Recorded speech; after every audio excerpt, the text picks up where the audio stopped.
compressed. All right. All right. Well, hi, everybody. My name's Christian. I am the founder and programming manager here at Particle FM. We're an internet radio station in San Diego. This is our first ever workshop, and we've invited Graeme from Peach Discs, who I met maybe a year and a half ago in Berlin at Refuge Worldwide, which is another radio station in Berlin. And we're doing a workshop today, and Graeme's going to talk about his experiences running a label. And this is just meant to like really inspire everybody to learn about how it works, how label management works. And Graeme's going to share his experiences with us and challenges that he's faced, and hopefully like enable everybody here to, start sharing their music and distributing music through a label. I'll let you take it away, Graeme, and introduce yourself. And cool, thank you. Yeah. Firstly, thank you to Christian and everyone at Particle FM for having me. It's very nice to be asked. It's one of those things. It's like it's interesting to have to really like think about this stuff and like why you do it and how you do it, because I think a lot of the time you kind of take this stuff for granted, or it's kind of like an autopilot thing. So it's quite fun to sit down and think about all the bits and bobs that go into it, But yeah, my name's Graeme. I make music as Gramrcy, and I run Peach Discs with Shanti Celeste. I guess it'd be good to start with like a bit of history, because I guess the overarching theme of, it sounds a bit cheesy, but the overarching theme of the label is like friendship, and that covers like the reason we started the label, and also the reason kind of the reason we work with the people that we work with. And I guess the label, so I met Shanti. We were both living in Bristol. I moved there after my studies. Shanti was studying there, and there was a record store called Idle Hands, which is temporarily non-existent, but it was a very well-respected shop run by Chris Farrell in Bristol. And Shanti was working there behind the bar, behind the desk. She got paid in records. She didn't get paid in money. She could just take home records every day, that gives you a bit of an idea of like Shanti's commitment to the cause. And I worked on a bar up the road, literally like 2 doors up the road, called the Bank of Stokescroft, which is this kind of funny bar that was like a pizza restaurant in the day and a cafe, and then it turned into a club at night. It's kind of a wild place. And basically, Shanti was running a party in Bristol called Super Ultra Mega, with her friend Kim, who's now her agent. And I just moved to the city and had started DJing a bit at university and wanted to get involved in the scene in Bristol. And I found out about the party and found out about Shanti, and this is before she'd ever released any music or anything. And I made her a mix CD, and on a CD, like I burnt a CD, and I handed it to her in the shop and was like, I'd love to play a party sometime. And unbeknownst to me, the track that I used to open the mix was a Midland remix of Julia Bashmore, which features her on vocals but uncredited. So I'd sort of managed to accidentally just like start the mix with her vocals, which was a good sign, I guess. And from there we sort of became friends and started chatting in the record store. And I was doing a party at this place, the Bank of Stokescroft. Shanti was doing a party as well there with our friend Alex, called Housework. And at one point, the manager of the bar got in touch and was like, you guys are kind of just doing the same thing. Why don't you just do it together? And then we just had a meeting, like, yeah, that sounds fine. And that's basically how we became friends. This like the manager of the bar was like, do a party together, guys. So we did that and started hanging out. Then me and Shanti ended up living together with our friend Alex. We lived together in Bristol for 3 years. Then I went to London. And then I was in London for a year, and me, Shanti, and Alex all decided to move to Berlin just because we were kind of fed up with the UK, I guess, or at least it was in that, fed up with it in that time. So 2016, we moved to Berlin, and Shanti lasted about a year and a half before going to London. But it was during that time in Berlin that the label started. It was like the end of 2016, start of 2017 was when I keep saying but it was basically, so the idea of the label was that it was originally just Shanti. I think she'd had a couple of records out by that point, but wanted somewhere to release her own music, and have kind of full control over the label. So doing her own artwork, as you may know, that she does all the artwork for the label. She studied as an illustrator and has always been into that. And I think she kind of let it slip a bit for a few years, but wanted to bring that back. And I guess the label is like a nice way to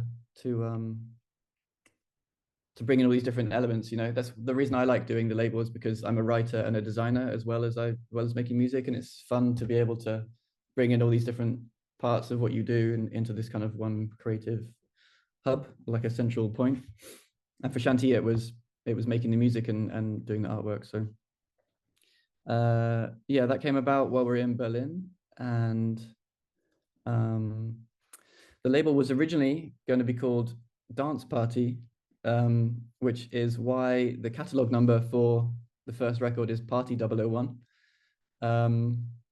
And basically what happened was right when she was about to announce the label, we found out there was a party in London called Dance Party.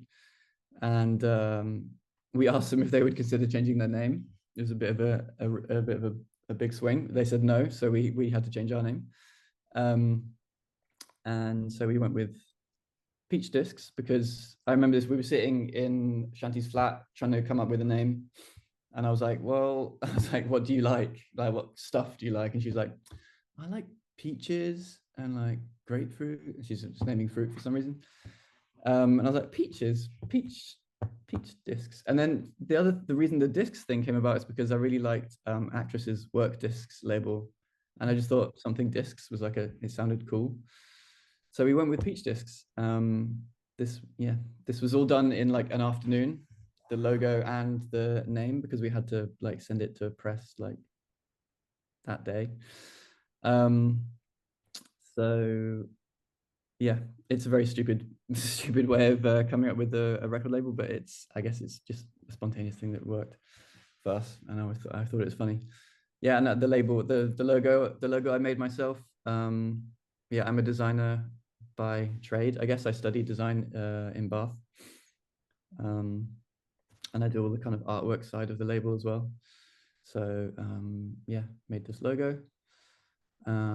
Pretty happy with it. I don't love everything I do, but this one just seems to work quite well.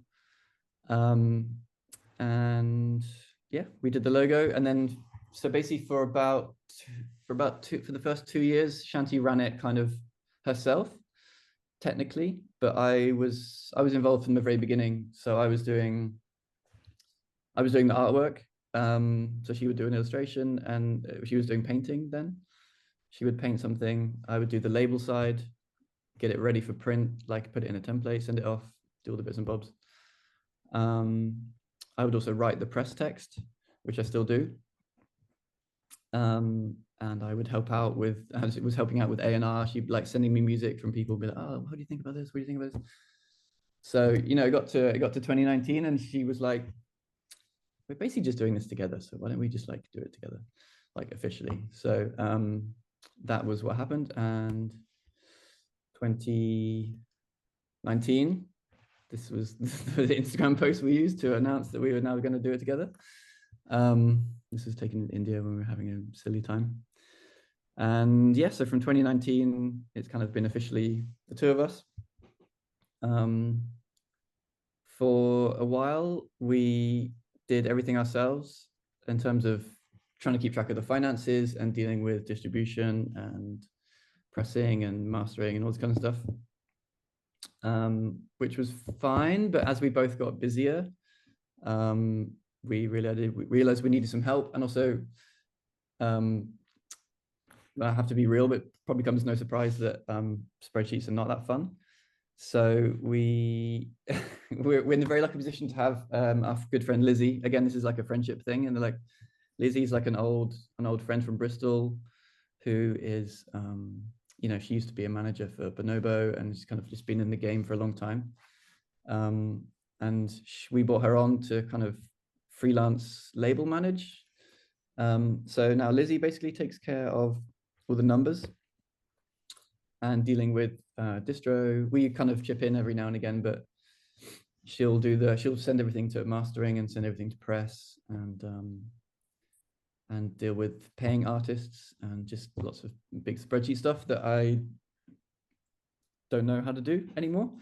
I barely knew how to do it at the time, but yeah, she made things a lot easier for us. And obviously that is a cost, but it's I think for us it's worth it just to have the peace of mind that it's being done properly and people are being paid correctly, and we don't have to do spreadsheets. So I mean, but you know, that is a thing that would come down the road if you're fine with it's not super complicated. You just have to keep on top of everything. And I guess Hey, Graham. yeah. I just wanted to interrupt for a second, but if anybody has questions, I know we have like different levels of people here that they might not even know what like A&R means, things like that. So if anybody has any questions, just don't be shy. You can use the chat and just ask for clarification there. Yeah, that's true. So I wanted to say that, like, if at any point you have a question about anything, just jump in, say hi. Because yeah, I don't really want to monologue for an hour. So if you feel like you want to say something, please do. Well, I think it's really cool that you talk about like the inception of the label. I definitely have talked to people, and one of the things I hear pretty often is people kind of agonizing over like choosing a name for the label and like sort of trying to figure out what kind of image they want to put forward. So I think like the spontaneity of it and then the emphasis on just doing something that you and your friends like enjoy, I think is really like helpful for people. Just, you know, you don't have to like stew on it too much, just let things happen. Exactly. Yeah, it doesn't have to be, it doesn't have to be that deep, essentially. Like you know, you just have to have a reason to do it that you believe in, you know, whether it's you want to put out your own music and you feel like this is the best way to do it, or you feel like you have some friends who have some music that is not being, that you think should be put out into the world and you want to help them do that. But you want another creative outlet, like these are all reasons to do it, you know, and as long as you believe in what you're doing, then I mean, that's why you should do it, basically. I mean, like there's a million labels and maybe there doesn't necessarily, you could argue there doesn't need to be more labels in the world, but I think if you're doing it for the right reasons, you definitely do need, you should put it out there and you should do the work. And I guess maybe a slight tangent is that it's one of those things now where like sometimes people ask me like, oh, what is the point of a label now when you can just release music yourself? You could put your own music on Bandcamp, right? I mean, this is it. This is, you could be a label just it could just be you putting something on Bandcamp. That's a label essentially, right? But for us, you know, why people would come, why Peach Discs still exists, I guess, is that I find labels to be like a good filter because there's so much music in the world and you can just put it all out there. And, you know, there are like whatever 30,000 tracks going on Beatport every day or every week or something. But if there's a label out there that people can trust and have faith in, then it acts as like a filter, you know, and it funnels out some of the noise. And if you know that you like what that label does, then hopefully you can find the good stuff. So that's why I think a label still has relevance in 2024, despite the fact that, and I think that can sit alongside people self-releasing, you know, I think there's value in that too. And then both things can coexist basically. But yeah, but in terms of starting the label and in terms of like the identity and stuff, yeah, the spontaneity thing is cool. And it's kind of a weird mix because I think it's good to have some sort of style, like, or like an aesthetic or brand that you're happy with and people can latch onto. But don't be afraid to tweak it as you go, you know, and as you'll see, it changes a lot. So, I mean,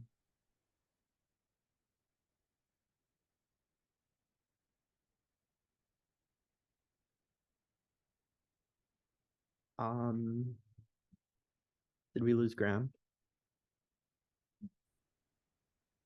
I think we lost you for a second. oh, sorry. Yeah, you're back. Great. Can you see on my screen still? Yes, we can see it. Great. So yeah, I guess I've jumped forward slightly here, but this is just showing how you can have an identity, but that identity can change basically and can be fluid over time. And I would say just don't be too precious about stuff. Like if you feel like you want to tweak it and as you go, you absolutely should. Like I wouldn't expect anyone to just have that thing nailed like right off the bat and that be their label identity for the next 10 years or something, you know? So just start with something you like. And if you want to tweak it as you go for it, you know, like here, as you can see here, like the fonts changing, there's some layout tweaks. We've moved to full color artwork for a while. This was, yeah, so we did some full color stuff. We basically decided after that to go back to just label artwork and no full color as for like a price. It's a price thing. Like it was kind of like to do with Brexit, honestly, because shipping records is so expensive. We thought, what can we do to make the records cheaper for people?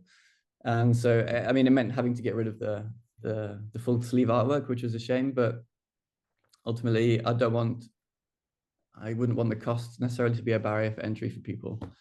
You know, I want the records to be affordable and people to be able to buy them from all over the world. And yeah, that's something to consider. I mean, we'll get onto the ins and outs of pressing records later, but that's something you want to consider. Like records, it's kind of a luxury, you know, pressing a record. And it's a nice thing to have. For me personally, I think as a designer, like I like to have like a physical thing at the end of the day, like this is what I made. But it's not essential, you know. You're either, you know, digital is, you're still getting the music out there, it's still reaching everyone, and that's kind of the main thing, right? But for us, we've always pressed records just because I don't know. Yeah, it's nice to have a thing, and it's yeah, people like records. We don't press loads because we don't need to press loads, but we press enough for everyone, and if you want it, you'll get it, and it's just a nice thing to have. But anyway, I'm going to jump back a bit because I just thought I'd show you. Quick question. Yeah, we have a question from let me get the camera right here. There he is. Hey, how's it going? I was just curious, like, when you usually do a release, like, what kind of amount do you usually do? And then also, do you have distribution in the States? And like, how does that work? Or like, is it mainly like around Europe? So with regards to the amount, it kind of depends. It's a bit of a gamble because we kind of have to sort of make an educated guess of how big the record's going to be and press it accordingly. And it kind of, a lot of it does come down to like, in a weird way, like the size of the artist. Like, Sure. For, you know, for an unknown artist, you know, we would just do the minimum, which is 300 these days. But for a bigger one, someone like Call Super, I think we did 1,000 of that one. It's just, you kind of have to, yeah, it's a bit of a gamble. You kind of have to guess. But yeah, I mean, 300 is the minimum. It's still a big outlay of money. And I wouldn't expect anyone to, like, it's a lot and it takes a while to get that money back. And like, if you break even, you've done well. But that's just kind of the way it is. I mean, yeah, most pressing plants have a minimum of 300 copies these days. Maybe that'll change. It's kind of, I'm not quite aware of what the bottleneck is like at record pressing plants these days, but I think it's chilling out a little bit. So maybe there's some options to press less. But generally, when you press less, the cost per record goes up. So that's something to bear in mind, is that then gets passed on to the buyer. You know, they'll pay more for that record because it costs more to make it. And with distribution, for records, we use Rush Hour, which is based in Amsterdam. And they handle everything like all over the world for us, basically. Yeah, we have distribution. I guess there's kind of two kind of models. There's like just the distribution deal, which is we handle the pressing and the manufacture and the mastering of the records. Then we send those records to the distributor and they will send them out to the record stores. There's also something called P&D, which is pressing and distribution, which is basically, it's kind of a rare thing in that the distributor will pay for all of that stuff. So they will cover the costs of the pressing, the mastering, potentially mixing, the production of the record, the sleeves, that kind of thing. And then they distribute it themselves. So there's no financial cost for the label. When we got our deal with Rush Hour, I guess we were kind of an unknown entity, and so they just gave us a distribution deal, which meant that we had to pay. There's a lot more money involved from our side. We have to pay for all these costs up front, but we kind of get a bit more freedom in a way. We can choose where we go to get things mastered. We've moved around over the years. We use different mastering houses and we use different pressing plants based on like how busy they are. So for example, there's one plant where we can do 300 copies and there's another plant where we can do 500 copies, but that plant will do them quicker. So we can kind of move them around based on supply and demand. Whereas with a P&D, you're kind of like locked into whatever they choose for their pressing plants and mastering usually. I think now we could have probably got a P&D deal, but because it's kind of a bit of a coveted thing, being able to not have to worry about the costs, but yeah, we're kind of at a point now where we keep enough money in the bank that we can press the next record, no problem. And I've never taken any money out of the label. It's all just sitting there just in case, but it's nice knowing that it's just like sustaining itself for the moment, Yeah. Cool, thank you. Yeah, we'll talk about a bit more distribution later on, but this is just I wanted to show you this quickly because this was my initial ideas for designing the logo. I thought it was maybe interesting. I like the little person with the arms in the dance party logo. Yeah, so that was like the original idea. It was like, oh, we're going to call it dance party. We'll have a funny little dude doing a dance or whatever. And then, yeah, when we quickly realized we had to rename and rebrand before it even started, that was when I was just messing around with the peaches. And then, yeah, the bottom right is the one we settled on in the end. I was just kind of cleaning it up until they got to that point. And I guess, so yeah, this is maybe something to think about. We'll cover it again with costs, but, I guess we're kind of in the fortunate position that I study graphic design. I kind of know graphic design, so I can do artwork, I can do logos and things. But if that's not your jam, then that's going to be something that you would have to reach out to someone and get them on board to help out with artwork, unless you want to just have a go. But again, that's another thing that's like, it goes back to the friendship thing. Is like, I'm sure we all know someone who is a great illustrator or a designer, and maybe their work is underappreciated as well, and it's like a 2-for-1 deal. You can get some underappreciated music out there and you can get some underappreciated artwork out there at the same time. So that's a nice way to get friends involved in that way as well. And we've done that a few times. Like for the Cool Super record, Joe did all the artwork for that record themselves. We kind of went back and forth on it together. The Ciel record was a photo of her when she was a little kid. So like we're not beholden to just this one aesthetic. We're happy to move things around, and it's nice. Like if the opportunity comes up to get some friends on board, that's a nice bonus, Yeah. So that's that. I think. Yeah. So we'll go. Well, yeah. So we've done this. So yeah, basically I came up with a sort of the logo was the main thing. The position of the logo has never changed. It's just that everything else around it has changed over the years, I guess, as you kind of get a bit bored with a certain aesthetic after a while and you want to update it. So yeah, don't feel any pressure to keep things as they are. Just move along as you see fit. Yeah, just noodle around with fonts and colors. So the way it works is that Shanti would always do the artwork. She'd always do an illustration, and we would kind of work together on the layout. So for example, this one for Peach's record, she basically sent over like the working file of that, and I kind of deleted a bunch of bits and bobs and just kind of simplify things and move things around. It's nice to have that back and forth with someone in terms of the artwork, but also with the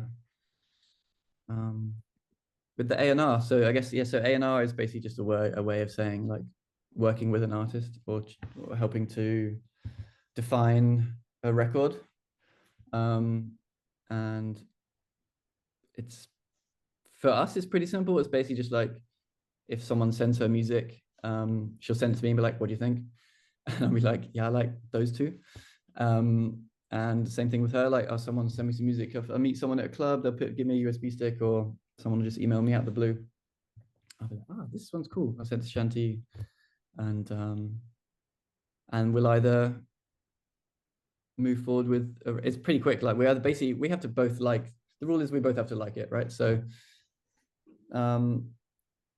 that would maybe be another good reason to do a label with a friend, is that it's nice to have someone to bounce off, you know? And I think that was one of the reasons that from the very beginning, I sort of was involved in that. It's, you know, I think you can be confident in your own taste, but at the same time, have someone else, get someone else's opinion on tracks. You know, it could be the technical aspects of a track, like, oh, it feels, this mix sounds a bit weird, or don't know about track. Yeah, sorry. We have a question from Alex here. Ah, great. Over. Hey, how's it going? I was wondering, so you're saying like you kind of just receive music and then, you know, you and Shanti bounce ideas off each other. I like this one, I didn't like this one. How much of, like, when you're determining what music you want to release on the label, how much of it is like you both or one of you has an idea of like, I want to move in this direction for the label as a whole, or like the next release I want to be in this direction, like sonically, versus like you just received something really cool and okay, that's going to be the next release. It wasn't something we planned. Like, how do you balance that? Yeah, we've never been in that situation where like we want the next record to sound like this. I think in that way, I think we've got to a point now where we know kind of what the label's sound is, and I think other people kind of know, but I guess that's something, it's not very good to assume what you think a label would like. But yeah, we've never been thinking, oh, we want the label to sound like this, or we want the label to move in this direction. It's more just like, we just work with what we have and what we get given. Like, you know, the Cloud Steppers one. So the last record was Cloud Steppers, which is Ciel and Dan only. And that's a great example. They basically sent us that record completely finished with the Eden Samara vocal on it and everything. They were like, we did these 4 tracks. We think they're great. We think you'll like them. And we were like, yeah, these are dope. And we just put them out as it is. Yeah. So like, yeah, you just kind of, I think we just kind of, just adapt to whatever comes our way. You know, so for example, like the next 2 records, the next one is by Saoirse and the one after that is by Daisy Moon. And they're both just like old friends, you know, we've known them for like 10 years. Me and Shanti lived with Daisy in Bristol. Shanti's now been busy mates with Saoirse for years. They live like 2 streets away from each other in London. And it's just, that's kind of how it often works, is that they'll send some ideas over, like, hey, like, you know, maybe just something for Shanti to play in a club, or Daisy will send me something, oh, maybe can you give me a mix down advice on this? And, you know, it'll just come up, oh, we should do a record, and the record happens, you know. Yeah, I think I was thinking about this earlier. I think every record we've ever released has been someone that we are mates with. have it at the very least met in real life. Because I think that just makes it way more enjoyable of a process when you're working with pals and you're not, it feels way less transactional than just like someone you've just met on the internet who sends you music out of the blue. You know, we do things properly. We have a contract which people sign, which is just a basic thing that explains the profit split, which is 50-50, 50% label, 50% artist, and just kind of puts on paper the deal when they get paid for their royalties and all that kind of thing. But at the end of the day, it's incredibly chill, and that's why it's nice to just do stuff with your mates. Yeah. Thanks. Yeah. I guess on that note, I guess the bit where it does differ slightly from the working with mates thing is the compilations that we do. They've kind of become like a yearly thing to do in summer. And I'm just thinking about the next one at the moment. But the vibe of the compilations is basically, well, the reason it started is we were getting demos, and actually skip forward to those. Yeah. No, this is on back. Compilations. Yeah, we basically just getting sent loads of demos, and we often found that, you know, there would be like one really good track. They send 5 over, and there was one really good track, and the rest was not really there. And it's sort of, maybe they weren't ready to release a whole record yet with us, but there was this one track, and we thought, oh, it'd be great if this track came out, and it would be a shame if it didn't come out, you know? And so it was kind of my idea. I've kind of been the one in charge of the compilations for the most part. And it's just a way of, it's just a really satisfying way of being able to release music by kind of unknown people, and give them like, and put like a bit of a spotlight on them. And that's been really like rewarding, you know, because a lot of the people on the compilations are either not very well known or have never released music before. But you know, if you see, we just kept seeing like one track out of this pile that they would send, and be like, oh, that one's great, and we want to do something with it. And so that was the reason for the compilations. And, you know, you could extend that, you could do that approach, but with, you know, people in your immediate friend group, you know, the people that are in your city that you're friends with, you know, that are sitting on music and not sure what to do with it. Just, you know, you can just put it together in a compilation and get it out into the world. And it's a nice way to just, it sort of builds a community sort of inherently, you know. You've got these like 10 tracks from 10 different people. Maybe they're all from the same town, maybe they're all from the same earth, but, you know, they're all like doing their thing, and it's nice to get it out into the world. And so that's why I really enjoy those. And they're a nice, like I said, they're a nice counterpoint to the EPs, which generally the EPs are kind of, not always, but I guess maybe at this point, it's like kind of bigger artists. It's nice to have that, the balance. And then, you know, and I guess the nice thing about the label is that by releasing bigger artists and giving the label more reach that way, it also puts more ears on the smaller artists from the compilations, you know. They'll see a record by Saoirse or Cool Super or Paris, and they'll go to Bandcamp, and then they'll find the Beach Pals compilation, which has, you know, someone that they've never heard of before, and they'll buy the record, you know, and that's great. And it's just like, it all just kind of feeds into each other, you know. Which is a really satisfying aspect of it. So I'm jumping around a lot, but that's how it is. I guess we'll kind of stick with the brand stuff a bit, and I guess I wanted to talk about like some other ways to make money, or other ways to, or I guess other creative outlets. And we started doing that with t-shirts. Initially they were just label shirts, so just we had the logo on the back, and just like a little thing on the front, and we printed a bunch of those. And it's just a nice thing for people that if anyone's enjoying the label, they can pick up a copy of the shirt.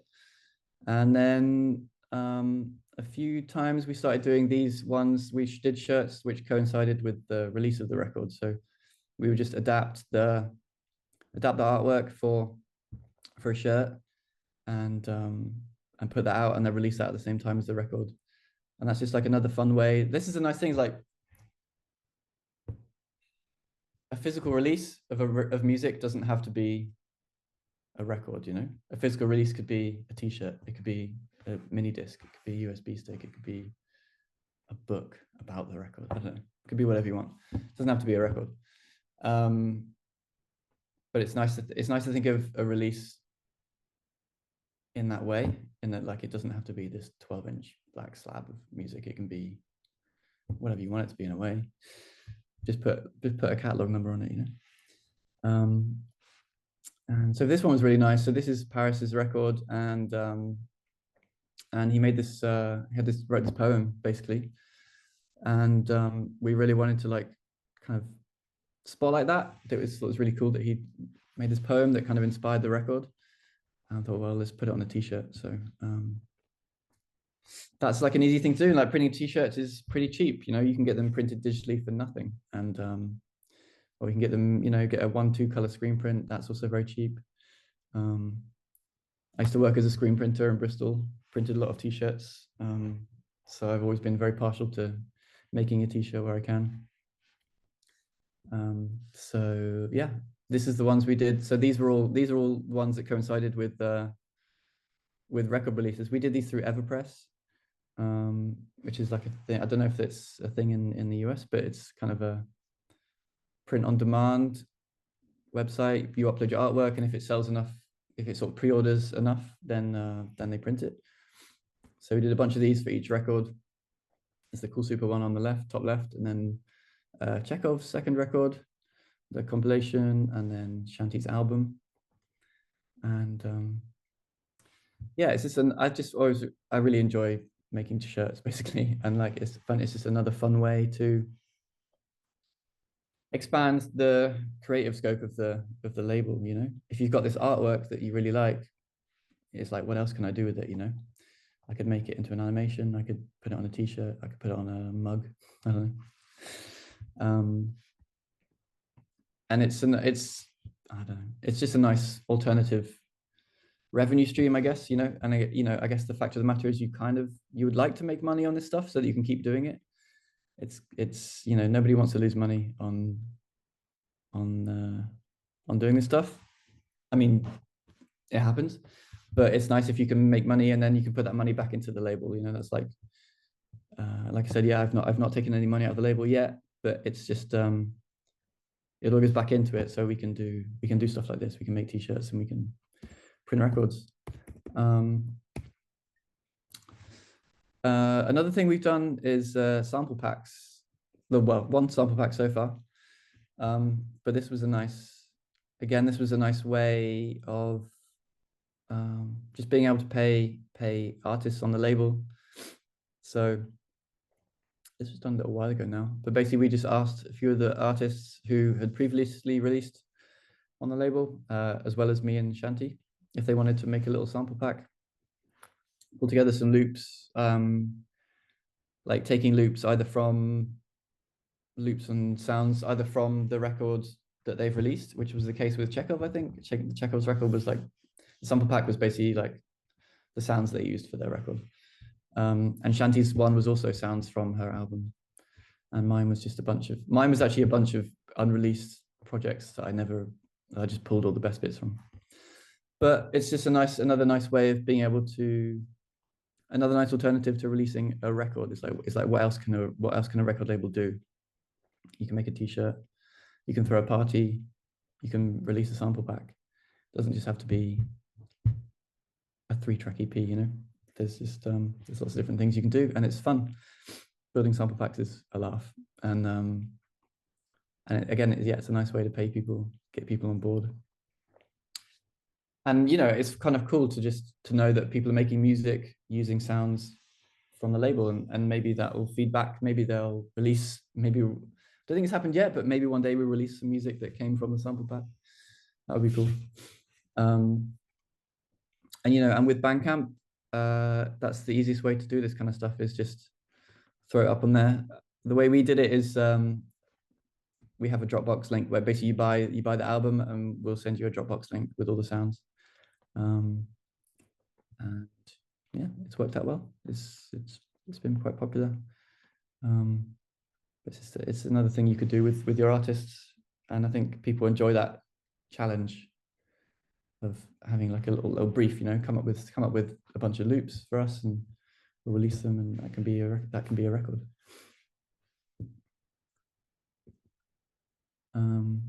Yeah, these are just the latest records. I guess I've kind of settled into like a style for now. I'll probably mix it up again soon, but yeah, you see here's a little sneak peek. So the bottom one there is Saoirse's record that is going to be out in April, and then the one after that is Daisy Moon's record, which is going to be out probably June, July. But yeah, I mean, this is the aesthetic for now, but you can see it's changed a decent amount since these first ones.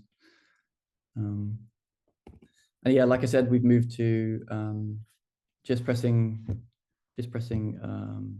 sleeve artwork, label artwork. We don't do full sleeve anymore. Yeah, for cost reasons. But we also did some, with the Shanti Celeste and Hodge one, we did some prints of that. The artwork Shanti made, we got them made as like a 12-inch print that you could buy from Bandcamp.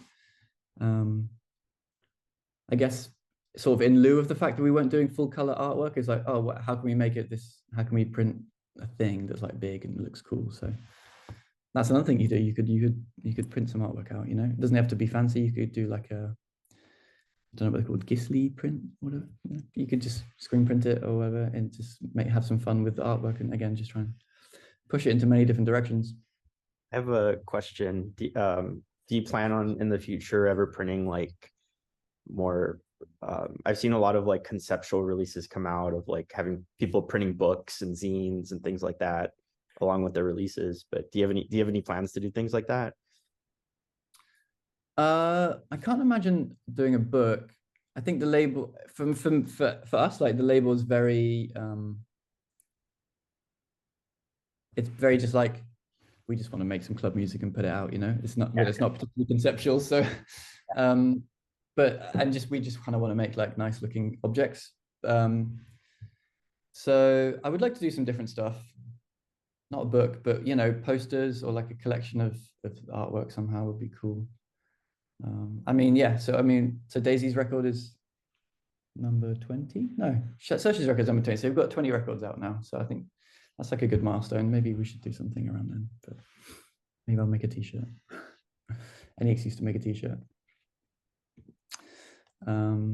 We have another question here from Philip. I was just curious, like how far in advance do you usually work?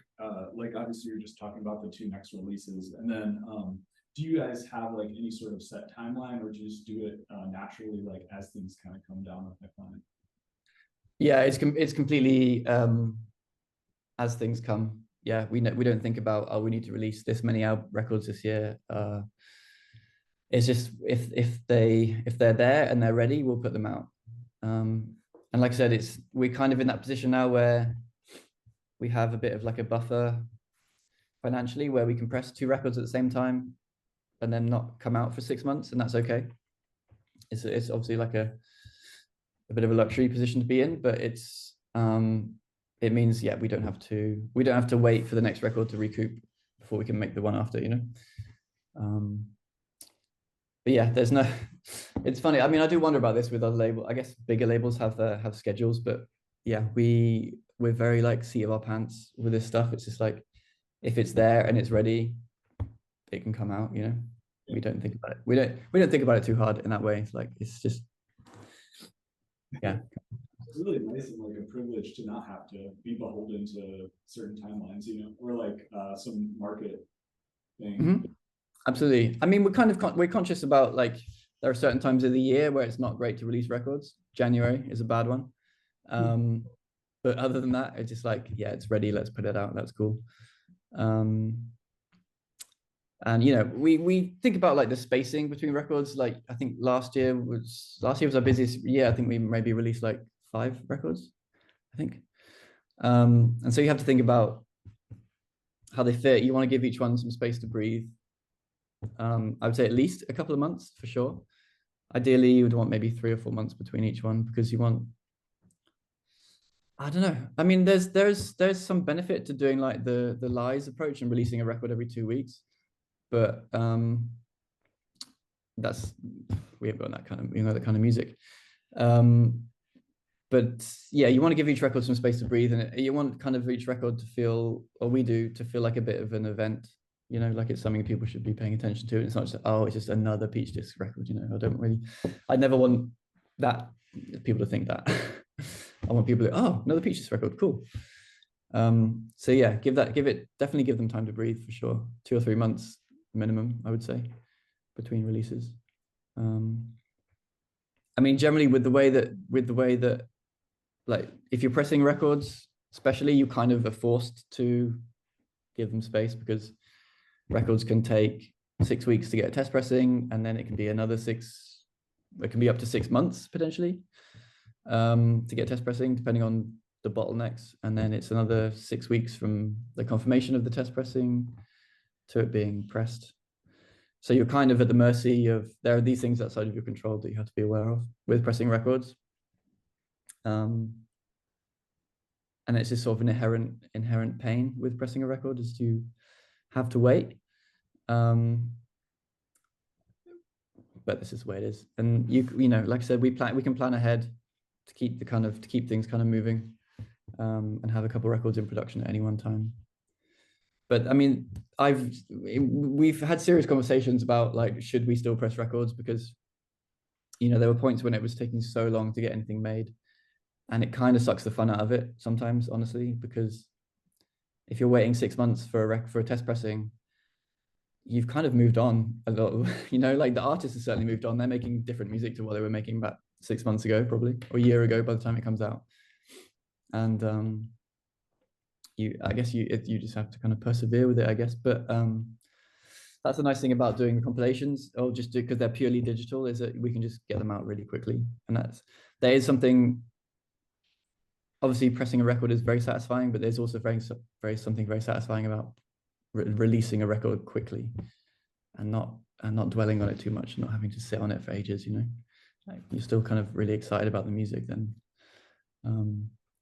So I have absolutely no issues with doing digital only stuff at all. It's great. It's democratized music in a brilliant way, and it means that the music, from the music being made to the music being released, is like having a short gap is really cool. I think it's fun to, like, keep things moving. But yeah, that's why I like doing the compilations. So, and and with Bandcamp, like, it's great. It's the pay splits are very reasonable, and it's just quick. And I mean, the interface could do with some work, but as a platform to get music out there, it's you can't beat it, really. I'll talk more about that stuff in a bit, but I guess just on the last part of brand stuff, I guess, or like an identity for the label, is throwing parties has always been a big thing of it's a big part of what we do. I guess this music is designed to be played in clubs, so kind of makes sense to throw some parties and play that music in the club. And so it's kind of, since the beginning, we've been throwing parties in different cities, like Berlin, Bristol, Leeds, Brighton, London, Glasgow, over the years. And this is all the artwork. So I do the artwork for these as well, and they're kind of unrelated to any record, but I guess maybe there's an aesthetic in all of them. It's pretty colorful and fun. That's the general vibe of all of them, but it's just kind of whatever I'm feeling at the time is what comes out. But yeah, and putting on parties is a great, I feel like for me it feels like for Peach Disc, it feels like a very essential part of the label, because it's like it's another way of bringing it into the physical world, right? It's not, I mean, there's the 12-inch part of it, but there's also like putting on a party and your friends coming down and people coming down who like the label and dancing to this music is really incredible. And it's just another way of getting people together, which is kind of the point, you know. So yeah, throw parties for sure. It's not always easy, but it's barely ever easy, but it's great. I love it. Every time I throw a party, I wonder why I do it, and then it happens, and I'm like, oh, I'm so glad I did this. The stress at the door waiting for people to show up is worth it.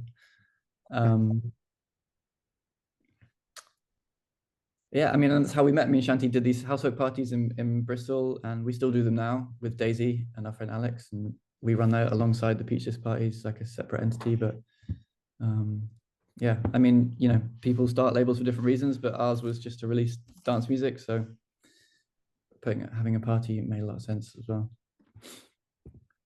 All right, so this is a quick, I guess I've kind of touched vaguely on all of these topics before, but this is kind of the general pipeline, if you will, of pressing a record. Oh, I spelled distribution wrong, ignore that. So yeah, so basically demos is kind of where it starts, and that comes from just chatting with friends, or people will hit us up on SoundCloud or Bandcamp quite a lot and say, oh, here's a record. Or yeah, someone will give me a USB stick in a club, or we'll just be chatting sometime and be, oh, you should send me some music over, that'd be cool. And so, you know, we just collect all the stuff together. We kind of do our own little bit of filtering. Like I will listen to a bunch of stuff, and the ones that I like, I'll send to Shanti. Same with Shanti, she'll get some stuff, and the stuff that she likes, she'll send to me. And it basically kind of goes in two piles. It's like it goes in this could be an EP pile, or it goes in this could be the compilation pile, depending on how many tracks and how strong they are. And that, yeah, then it goes into the A&R phase, which is basically kind of back and forth with artists on the record. And, you know, some records need more work than others. The Cloud Steppers one, for example, that was done. It was the easiest record we've ever worked on. It was finished. It was mixed. It was ready to go. It was mastered already, even. And some of them need more work, you know, like Peaches record, that was like 3 years in the making, basically. And it was, you know, because that was some of her first real productions. She'd done a track before, but this was like her first EP, and she was still kind of figuring out production. So there was a lot of back and forth between me and Serena and Shanti, you know, going into quite deep stuff like, oh, this bass line is not sitting right, and, you know, maybe you could extend this section. And that is something you kind of have to think about with when you're going to be running a label, is like, how hands-on do you get? For us, it depends on the record, but I know some people are very hands-off, and they're like, the music comes to me and I take it as it is or not. Some people will want to work with an artist to kind of mold it either into, so it's maybe fits the label's aesthetic a bit more, or, you know, maybe there's this sort of production choices that need to be changed. And you know, they might, it's basically what you're comfortable with doing. For us, we're happy to kind of go both ways on it. Yeah, we generally will have some input, especially particularly if it's through friends. That's another nice thing, is like with Saoirse's record and Daisy's record that are coming up.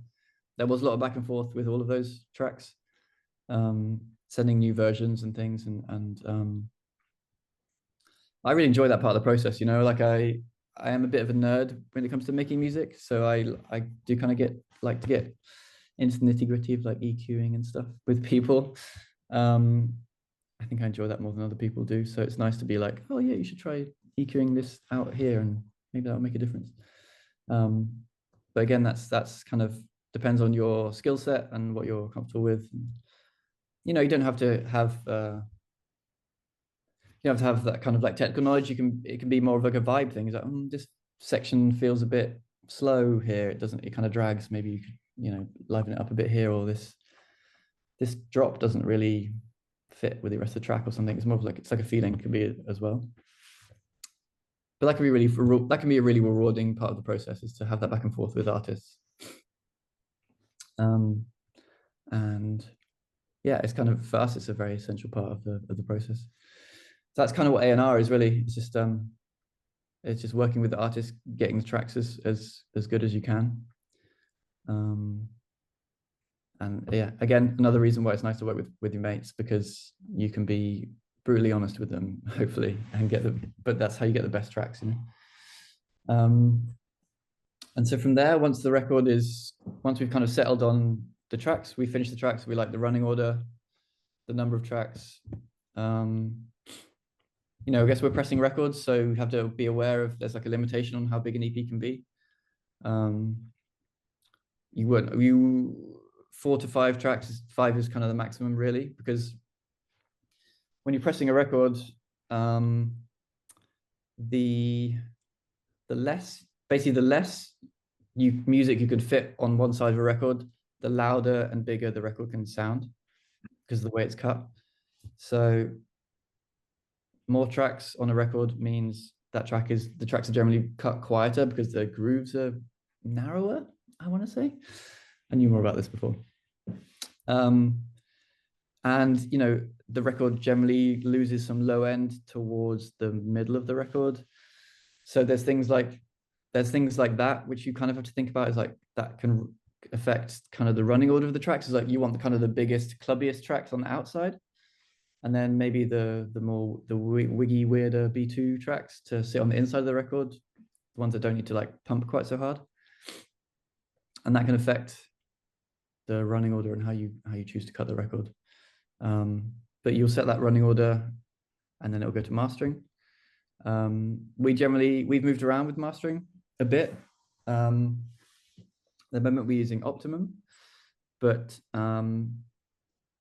it's pretty flexible. Like sometimes the artist will know who they want to master their record, and we're generally happy for the artist if they be like, oh yeah, I really want to use these guys because I like their sound and it fits with my sound. That's absolutely fine. That's kind of up to you. But we've never been fussy about that. Like we want the artist to be happy, and if they are comfortable using their own mastering engineer, go for it. Like yeah, Search's record was done by this guy Connor in Berlin, who's really great. But normally, if they don't request someone, we have our own people that we go to, and we master everything. Even if it's digital only, we'll get the digital stuff mastered as well, because it's just like a nice finishing touch. You know, especially with the compilation, you've got all these different tracks from all these different places, and mastering is a way to give them some cohesion across the release. And so it's a nice like final touch for digital, and it's pretty essential, I think. And then there's artwork. So yeah, I do the artwork with Shanti. This is we'll get into costs and stuff in a minute, but this is you know, mastering, artwork, PR, distribution costs money. And it's just well, unless you do the artwork yourself, but mastering definitely costs money. The artwork, yeah, like I said, we do that ourselves. We're kind of lucky in that regard, but you know, again, that's something you can bring your friends in on and get people involved and, you know, pay them. PR is an interesting one. For us, it's a similar thing with like how many records we choose to sell. That basically sometimes we'll choose to use a PR company and sometimes we won't, depending on the record. So we have got to a point now where we have like a nice list of contacts for people at publications, you know, RA, Mixmag, Groove, whatever. We have people there and we have like a list, and we just send out a personal email to those people and just say, hey, here's the record. We hope you like it. Nothing more than that. But you know, if it's a bigger record, if it's something like an album, like with Shanti's album, then we might choose to use a PR company. And you would have to pay them for their services, and the services would be sending, this kind of comes onto promos, like sending stuff out to DJs, promos, and also sending stuff out to publications for review, or you know, maybe they want to do a feature on the artist or an interview. They'll follow that stuff up, and that's just kind of a choice you have to make, is like how much do you want to push the record? and I guess, yeah, I guess it's what you want out of the record in a way. And PR there are different levels to PR. You know, you can have a basic mail out which goes to DJs, or you can have like a more involved one which goes out to press, and they'll chase press and they'll work with press to, you know, score features and interviews and things. And that's something that you kind of just have to, you'll kind of just figure out as you go. I think maybe when you're starting out, you probably wouldn't need to be reaching out to press every time for a record. That's just, I mean, it's kind of sounds fickle, but they will, a lot of time press won't pay attention to stuff. They just, you know, they get sent so much stuff that unless it's an artist they know or a label they're aware of, they're probably just going to ignore it. But there will come a point where you probably want to do that. And, you know, if you're working with a bigger artist or the label that starts doing well, it can be worth doing PR and just seeing how you can expand the scope of the label again. But like I said, if it's just a case of, if you can also just send it out to your mates and post it on Instagram, and that's fine too. Yeah, distribution we've already covered, but basically we have a digital distributor called Kudos, and they handle all of they deliver everything to the record stores like Boomcat or Juno or Beatport, and they also deliver everything to streaming, Spotify, Apple Music, etc. And yeah, they take a bit of a cut for that, but it's kind of an essential part of the process. And I would definitely recommend doing that. I mean, there's Bandcamp you can do yourself. And honestly, that is where we make most of our money, but it's worth doing it digital properly and getting it out to the stores and getting it out to the streaming services, because as shit as streaming services are and as bad as they pay, it is still an income stream that you can give back to your artists. So, and it's this kind of, it trickles in, but it's like, it's always trickling in, you know. If you put a record up on Spotify, it's going to be making pennies and cents like forever. So I think I don't agree with the way they do things, but at the end of the day, like, I want to be able to give artists money, and that's the way to do it. So until there's a better solution, you kind of have to go with it, you know. But like I said, like Bandcamp is the one for sure. That would be the first place to start with setting up a label, is get it on Bandcamp, and you know, this is the biggest revenue share, and it's the best way to do it. You're doing it yourself, you know. That's the DIY part. You put it, you get to design the website yourself and put the music up there, and it's all you. So, but I would definitely go down digital distribution as well. Do that properly. Get it on streaming, because you want it to, I mean, it's up to you, obviously, but for us, we want it to reach as many people as we can. So, yeah, that's how you got to do it. And yeah, then promo at the end is just that's basically just sending out to DJs. In our case, you know, we make club music, so we send that to DJs. And again, we have like a list of friends, and we just send them a mail. There's maybe like 100 people on the list. So here's a record. We'll send it out maybe like 2 weeks before it comes out, 3 weeks, just so they have got this like exclusive thing for a bit, and you know, it can help build a bit of hype behind the record. It's being played a lot.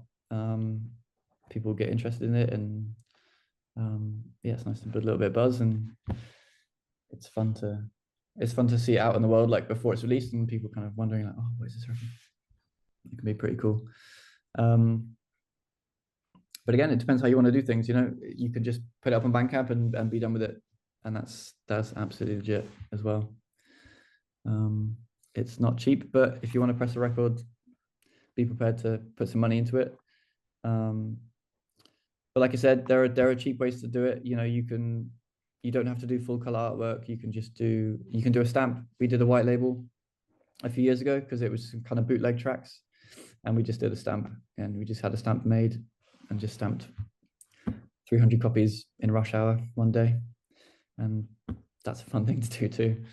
So yeah, there's different ways of doing things. It will cost money, but it doesn't have to be crazy money, you know. For the House compilations? Do you also do like PR? I know you don't. I don't think you guys press records for those compilations, right? It's just No, yeah, we don't do PR for those either. But they kind of seem to get enough traction by themselves, and that's kind of the nice thing about doing a record with like 10 people is if you've got 10 people posting about it, you know. So like it's kind of exponential, like the reach of those kind of things. It depends, you know. Yeah, sometimes I wouldn't ever rule out doing PR for that one, but I think it's harder for press to latch on to compilations. I think people want, it's much easier if there's like an artist with like a vision or an idea that they can write about. It's much easier than writing about 10 disparate tracks that you've pulled together. So it's maybe not worth it. I mean, if you want to get it out to DJs, you could do you could do like a PR promo list. Hype Filter is a very good one in Berlin. Friends of ours, they will just do like an email blast to they have a bunch of different of lists of DJs, and they'll send them to the most appropriate ones, and for a fee, basically you're paying for their contact list essentially. Which I think if you're starting a you know, like a club music label and you want to get DJs playing it in the clubs, that's an absolutely valid thing to do, is get the promo out there to people. It's a great way to kind of get yourself known in the scene, I guess, as it were. And yeah, and if it means people start playing the track in the clubs, that builds like a nice bit of hype behind the record, which is never a bad thing, really. Honestly, if you want the label to go somewhere, a bit of hype never hurt. I think one of the things I kind of think about as, you know, if I wanted to start a label, I feel like a big part of it is also having built a name for yourself as a DJ, because I think that goes a long way also outside of like press. It's being a DJ that people kind of, they look towards you as a tastemaker. Mm-hmm. And you and Shanti really have that going for you, but maybe like a, you know, relatively unknown artist might not be able to take as much risk with pressing records. Exactly. Yeah, I know. I'm very aware that we're very lucky in that regard, and that, you know, I mean, I am who I am, but Shanti's like definitely like a big deal. So that kind of inherently puts more eyes on the label. And so we are lucky in that regard. And that probably is the reason why we don't necessarily have to do so much PR, because because people know the label by this point, you know. And but I guess, you know, when we started the label, when Shanti started the label, you know, the first few releases, Shanti was not a big DJ back then, you know. She was just getting started. And, you know, that was why you can see on the list, that's like, we paid for PR, because no one knew really who she was or whatever, you know. But, you know, after the album, we kind of thought, okay, maybe we don't need to worry about this so much now, and kind of, make the label, every release kind of became a bit more of an event in a way. But you might not everyone has that opportunity, and we're definitely lucky in that regard. But there's no reason why, the label, you know, that it can work both ways. You know, it can be, you know, a bigger artist starts a label, the label gets big, or, you know, you could be known for your label, and that could be the reason you become successful, for putting together an amazing record label, doing brilliant curation, brilliant artwork, and that can be your thing. You know, you don't have to be a DJ first to make it work.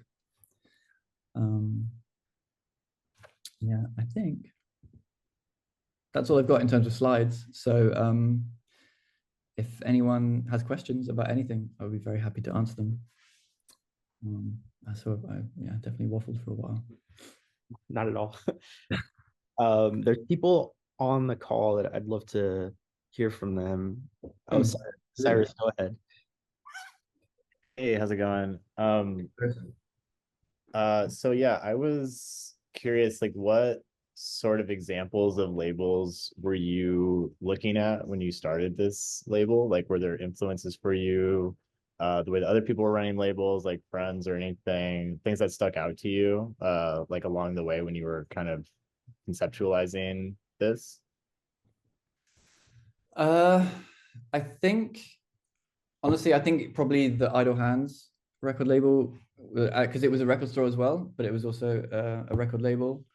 And working, Shanti worked at that store, so she knew, and we were all really good friends with Chris, who ran the label. And I think just seeing it close up made it seem doable, and not that scary. And we could ask Chris for advice. He was always giving us advice on how to run things. And yeah, that was a big one for us. It's just, yeah, being lucky enough to be in the proximity of someone doing it and being able to ask questions is really cool. So if you happen to know anyone that's starting a label or runs a label, hit them up and be like, what are you doing? How do you do this? I think what gave Shanti the impetus to do it was like, so Shanti for a short while ran another label called BRSTL, and she ran that with Chris and our friend Adam, who used to make music as Rhythmic Theory back in the day. And that was just that was a sort of small offshoot as a way of releasing music literally from people in Bristol. So kind of that was, in a way, it was kind of the precursor to Peach Discs, because it was like, they just wanted to release music by their mates. This is music that was being like passed around between friends, but was not getting released for one reason or another, or the artists were not confident enough to release it themselves. And so that label was born out of a desire to like get this music coming out of Bristol into the world. And so I think that was a big reason for Shanti wanting to start the label in the first place, was just wanting to push this music. And she released her own music on that label, and I think she wanted a bit more autonomy, and so that's also why Peaches happens. Oh, she can just do it herself, yeah, that was kind of the inspiration, was just being very lucky enough to be around a record store, seeing all these, outside of the Idle Hands label, seeing all these like white labels come into the shop and these little records, and like, oh, people are just pressing records, and it's doable. Like it's not impossible at all. So yeah, that was who we looked up to and who kind of inspired us to give it a go, basically. Cool. Thank you. No, you have a question too? Yeah, I have two questions. The first one, well, it was very interesting to hear from you, kind of like your A&R process and like working with the artists and everything. Because usually I imagine they wouldn't be as hands-on, so it's like very interesting to hear. So my first question is, I don't know if you're aware of how other labels operate, but just kind of like a general advice you have for artists to send demos to labels in general, like what are you looking for when you get demos, like what are some things to avoid, like etc etc.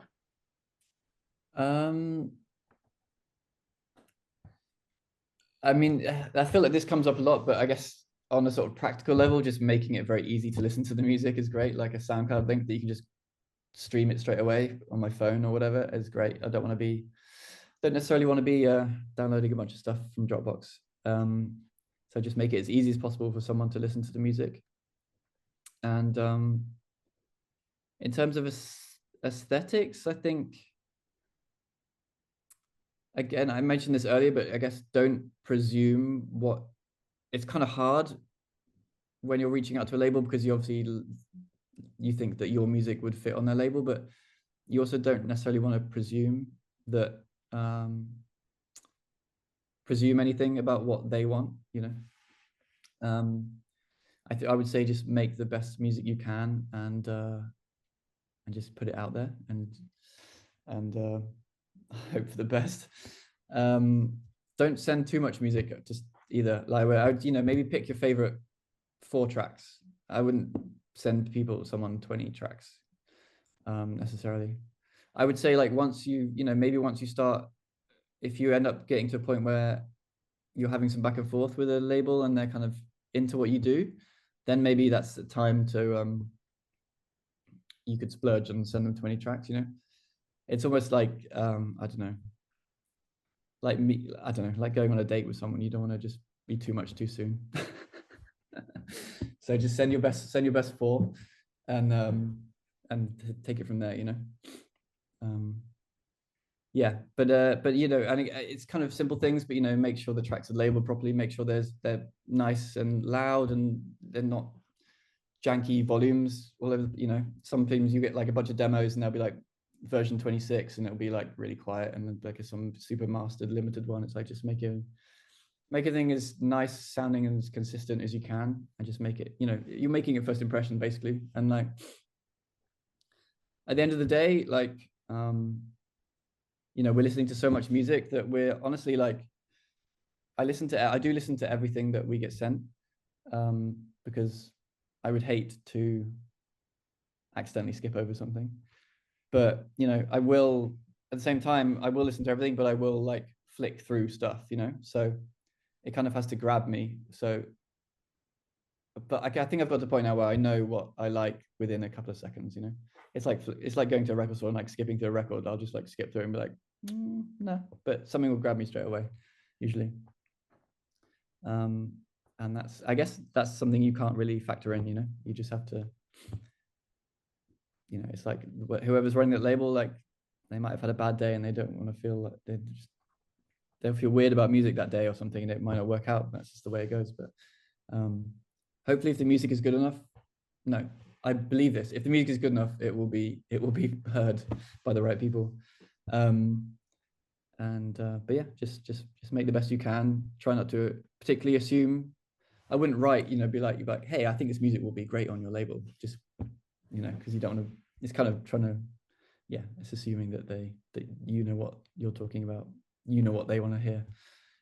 Just send the music, and yeah, it's cheesy, but let the music do the talking, I guess. Do you have a second question? Yeah, just like, do you recall like any mistake you have done throughout pitch this that you're like, oh damn, but like, you know, mistakes are good learning experiences because yeah. Me personally, I can't remember. I think it was maybe it's Jackson Ryland record.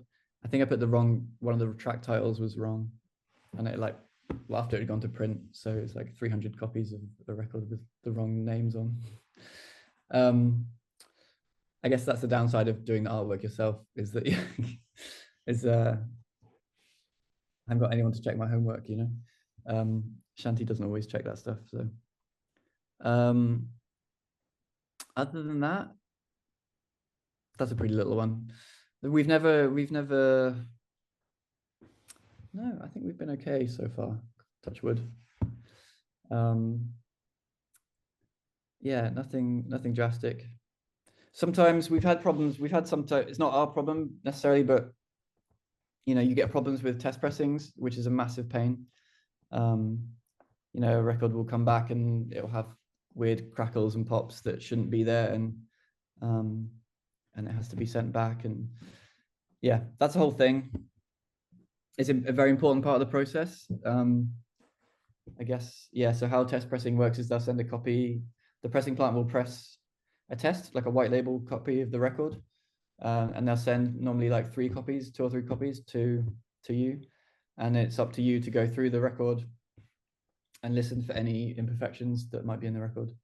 I mean, pops and crackles from like hair and dust is normal with a record, so basically that's why you have 2 copies. Is generally what I'll do is I'll record them both in, and if a pop happens at the same point on both records, then you know that it's a problem on the lacquer, and it's something that will need to be resolved. If the pop is on one point on one record and not on the other one, then it's just some dust, so you can ignore it. But that's a whole part of the vinyl making process, I guess. And yeah, mistakes happen, and it's not even necessarily the fault of the pressing plant, you know, like just a bit of dust going there. It's just the way it goes, but it's something to be aware of for sure if you're going to press records, is they're quite fickle things for sure. But yeah, I think we've been lucky apart from my typo, we've been pretty lucky with mistakes so far. Yeah. Cool. Thank you. All right, thank you. Are there any other questions, or even maybe feedback that you'd like to give Graeme and let him know like you learned something interesting or? Oh yeah, we have a question from Alex here. So obviously like these records and they're all just amazing. It's just kind of fact at this point. You're just getting more and more years on, and like you said, like it seems like a lot of what you're doing is like an approach with just we want it out there as much as possible. Like you said, that's why you're saying streaming services and why you're using like whatever PR you were using. I know you said that now it's not as much a part of your process, but how do you or are you kind of balancing like, okay, we continue to get bigger, like people releasing on our label, like they continue to get bigger, which kind of like just keeps, spinning upwards as like more and more people are hearing it. How are you balancing like, I guess like how you continue to grow and get more and more people listening, wanting the records, wanting things you're making, like whether it's artwork or shirts or whatever, while also like keeping presumably as DIY as possible. Like how do you think about that?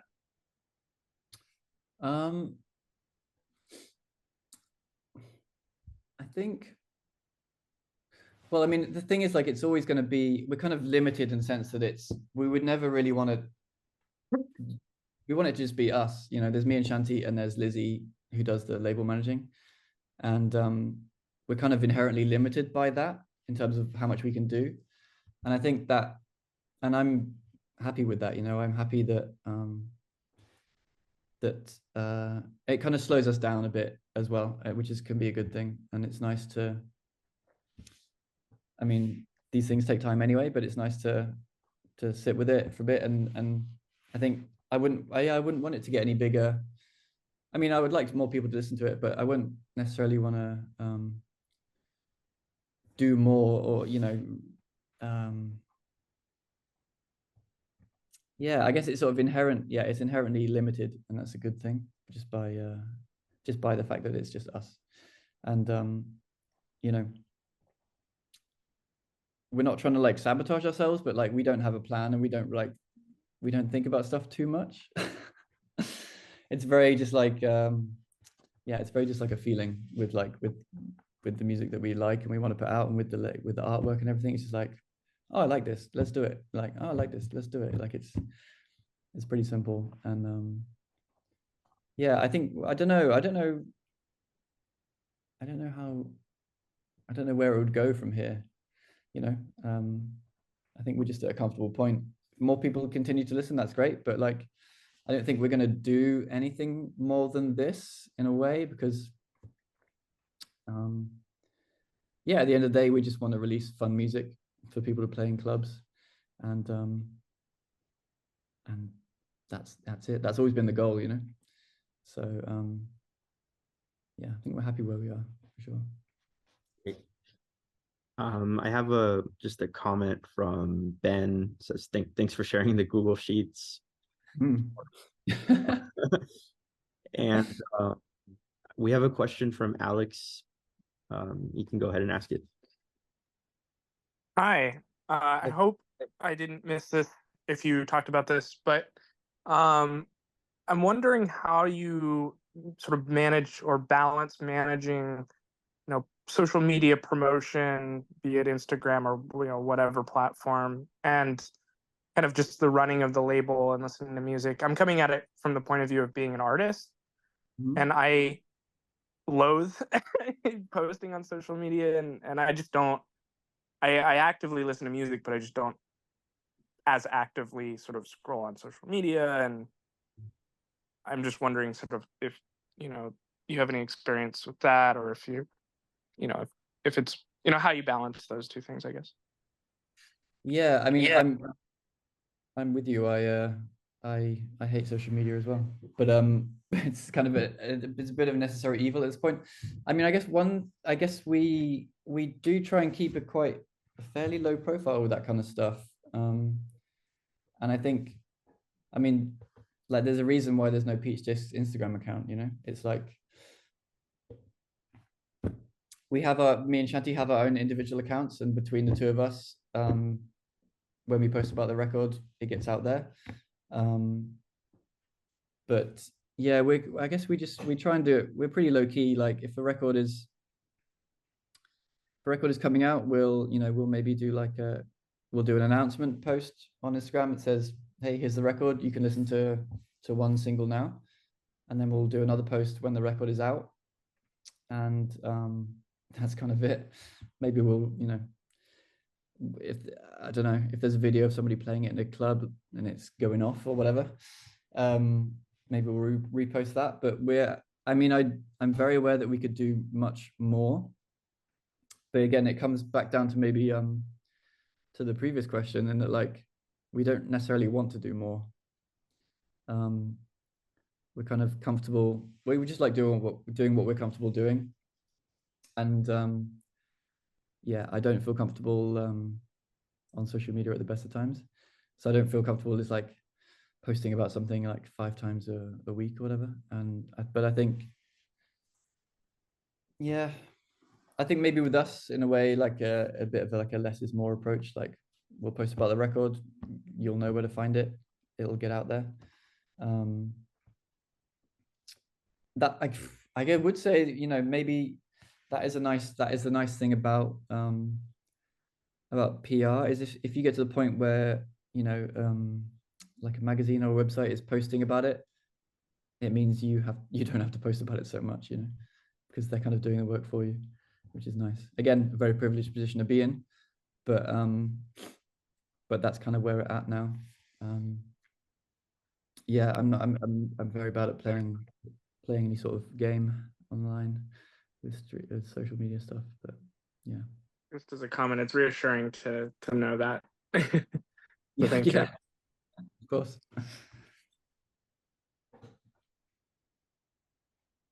Yeah, any other questions or comments? I'd love to hear from more people on the call. A question. Oh yeah, we've got a question here from Pablo. So like music wise or sound wise, do you think that there's like a certain necessity to stay into certain style? Like I don't know, like dance music is like so broad, like in styles. So do you feel like there's a necessity to stay in a certain style in order for people to get used to the label? Or like is there any case where you like listen to a really cool track but it's maybe like so different to what you guys have released on the label? Or do you feel like there's like freedom in that regard? I think we both kind of inherently have an idea. Maybe some of it is like subconscious of like what the label should sound like, I guess. I mean, we have there's plenty of room to maneuver, but I guess it has a certain kind of, for me, a kind of like a quite a bright aesthetic, I would say. That's one way to put it. And it's just one of those, yeah, we get sent all sorts of different music. And it's just got to the point where, yeah, again, it's like a feeling. You just know, like, this feels like it would work, And like, I weirdly get sent like a lot of like new beat and cold wave music for some reason. But I'm like we've never released this stuff. Like, this is dope, but it just wouldn't work. Just like speak to Dark Entries or something. But it's yeah, it's kind of I guess me and Shanti have this kind of like just fairly unspoken understanding of what the label's going to sound like, and we kind of, it also has to be music that we both really enjoy and that we want to play out, because we're thinking about this in like, for us, in like a club music, playing in a club kind of way. And it's like, would we play this music in a club, essentially? That's kind of, maybe that's one of the main factors for deciding whether a track is good or not for the label. But I'd say the other nice thing about the compilation, the Peach Pals compilations, is that they are a bit broader, and I think there is a bit more scope in those ones and again, I don't know if that was particularly intentional, but I'd say the EPs are probably a bit more focused in terms of their aesthetic, and the compilations are a little bit broader in terms of like tempo and styles of music. They're they go into more like broken kind of UK territory sometimes. And maybe that's probably my hand steering the ship a bit more. But yeah, I think you just kind of get a feeling. It's hard to explain, but you just kind of know, like, yeah, this feels right or this doesn't feel right. You kind of just have to go with your gut a lot of the time. Yeah. Cool. Thank you. Nice. I just wanted to say I really appreciate how your label is really far reaching and like the kind of talent that you bring on. I'm always like, you know, really, I think through Peach Pals and like some of your releases, I've discovered like American artists that I had never heard about, like Jackson Ryland, and I was thinking about Tandio in Seattle. So it's really cool. You know, you're doing the Lord's work, like, because a lot of Americans, especially I think people here could really resonate with the fact that in America, it's not like Europe in terms of like, we don't really have a market for dance music. And when people do things here, it's often like unnoticed. So, you know, for a lot of Americans, I think there's a certain credibility that labels like Peach provides to us in terms of like, you know, being able to release in an actual market. So we have people on the call. We have a few people from Minneapolis and a few people from Seattle. Cyrus is in Philly, and Cyrus brought Kieran Laveau onto the station to do a radio show. So you know, it's cool. We're all part of the same like underground and in a sense. Yeah, love Kieran. They're the best. Yeah, I mean, yeah, that's probably what the most rewarding thing is, just giving people a platform. That's kind of what it's all about, right? Just giving people a platform. And yeah, whether you're a well-known artist or an unknown artist, it's really cool to work together and do that. Are there any other questions or comments? Oh, go ahead, Alex. Yeah, it just popped in my head. Like, I've just always wondered, you know, I just do music for fun right now. I'm not, you know, looking to do festivals, but I am wondering, like, what kind of like, how is it mostly networking kind of with the promoters for those festivals, where that kind of becomes, because I've heard of these sort of like festival circuits where, you know, promoters will talk to each other and, you know that, you know, certain rising artists could do well at certain festivals or whatnot. So I'm just wondering if you have any, you know, insights into that realm. I'm just curious about it. I mean, I'm not too clued up on that kind of stuff. I mean, I don't know, in terms of playing like those kind of shows, I don't know. A lot of it is right place, right time. Making the best music you can, and just I don't know, having an aesthetic, an angle that people can latch onto. It's it's not, I know, I mean, for me personally, it's not really something I particularly focus on or think about. I don't know, I've kind of got to the point with my music where I'm just happy if anything comes out, and I'm just the rest is just whatever it wants to be. I don't try and push myself too hard. I just let it happen, probably to my own detriment, but that's just the way I roll. Just purely curiosity on my end. I'm not. Yeah. I mean, I'm curious about that stuff too, you know. It's a lot. It's I when you get into that kind of the I mean, I guess we are in the business of dance music, but the business of dance music, it's another world. I can't wrap my head around it quite yet, to be honest. But Shanti seems to navigate it quite easily. I think she's just a very chilled person. So I think that's just sort of what I was thinking about. Yeah, like, I always see footage. I think, you know, Deck Mantle somewhere, and I'd like to try to go to at some point. Yeah. Dry Mullen, that is a sick festival. That's a good Dutch festival. That maybe overtook Deckmantel for me last year. So if you ever want to go to Europe, Drymolen was a banger. It's also 10 minutes away from a really great theme park. So I went last year and we spent like 2 days in the theme park and then 2 days at the festival. Yeah. That's awesome. We have a question from Ben or Alan Hertz. How many parties per year do you throw? What venues and how much time goes into prep? So for the last few years, we've done, I think, we kind of dotted them around for a while. We did stuff in Glasgow and Leeds and Bristol, but then for the last 2 or 3 years, we've just done them at Corsica Studios in South London, and we would do 3, maybe 4 a year there. It's a great club, really amazing space, and again, we got kind of very lucky with that in that we are essentially an in-house night, and we speak to the Matt who runs the club, and we just say, he gives us some dates, and then he says like, who do you want to book? And we just send him like a list of people, and then he'll reach out to everyone and be like, okay, they're available, we can make this work, and he'll put it all together, which is very cool.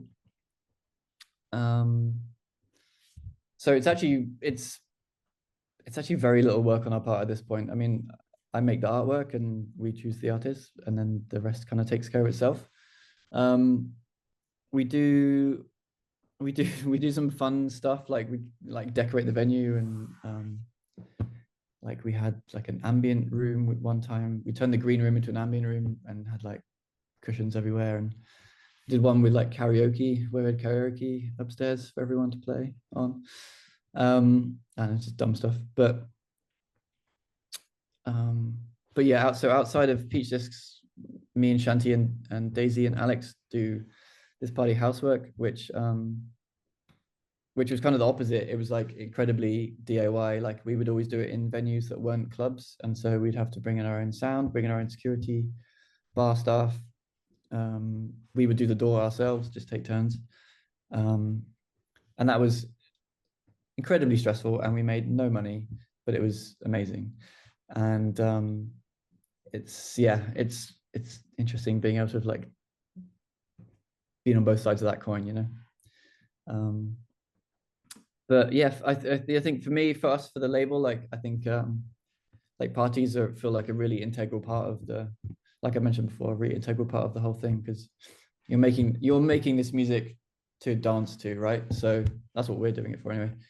And so it makes sense to put on a dance for people to dance. And you know, if you're like I said, if you're starting out somewhere in your home city, you know, maybe I find a lot of places like they'll do a party first, and then a label will come out of that, because you know, that's the party is the place where you maybe meet different producers and people that want to get involved in running a label. You know, you might meet a designer or an illustrator or someone, you know, and build up a little network that way, and then that you kind of have this, and it'll sort of eventually you'll be like, oh, I'm sitting on all this stuff from all these different people, and you can, what if I had this like nucleus kind of hub where I could just put it all out, and it, you know, that kind of feels like a natural progression in a way. So yeah, I mean, depends on the label, you know. You might want to, if you want to release an ambient label, just do an ambient label, just like put on a cool listening party somewhere, you know, have some people play live and sit on the floor and stuff, and depends what we're going to do. But yeah, I think doing an event is a great way to build towards a label. I think a lot of the time I definitely see things working that way around a lot. Yeah. We have another question from Ben. How do you approach contracts for signing artists, especially the dynamic when it's your friends?